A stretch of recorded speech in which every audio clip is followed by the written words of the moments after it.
Hello gamers. This is the Meek Geek speaking. I just wanted to update you about an interesting topic on my blog, the Meek Geek video game blog. Go to www.videogamersoasis.com. Go to that website now please. On my blog, you will notice a topic called Guest Article, Violence in Video Games by Bernard King. This is what he writes.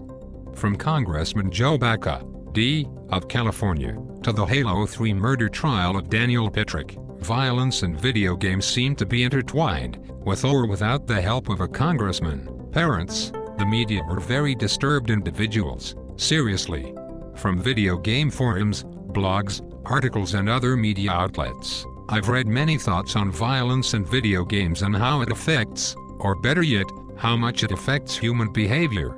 Some gamers believe that violence adds realism to the game and is needed, and some enjoy it also, but wouldn't kill their mom or shoot their dad in the head for taking away their Halo 3 game. Daniel Patrick. Congressman Joe Baca of California would like to have health warnings on video games stating, "Warning, excessive exposure to violent video games and other violent media has been linked to aggressive behavior." For real, Joe? And for all the studies in the past, and those to come in the future of violent video games being the link to belligerent behavior, there has never been one unanimous agreement of this being so. And for every study you find saying there is a link between the two, you will another saying differently. A lot of things, if not everything, is imitated reality. You see it on TV and movies, hear it in music, read it in newspapers. If all you watched was the news, cable or local, you would think the damn world was coming to an end tomorrow. The first mentioned above outlets do have warnings or ratings. Hell, the news should also. And in my own personal study, I came to the conclusion that I could pick a number of things in one's life and say that's the link. I'm joking, but very serious.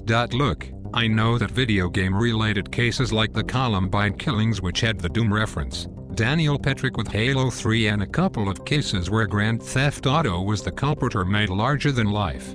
Each of these cases goes way deeper than video games. We don't know exactly what was going through these individuals' heads when they did what they did. We don't know the kind of household these people were raised in. Some people really don't have it all mentally, and if that's the case, a movie, a song, the news or anything else that could have been encountered may be the trigger but not the link. Our reality is violence. Violence is reality. Both are copied in many forms of entertainment. And in my opinion they are one and the same, which is why video game developers try their best to make certain games mimic reality to the T, violence included, just like in the movies.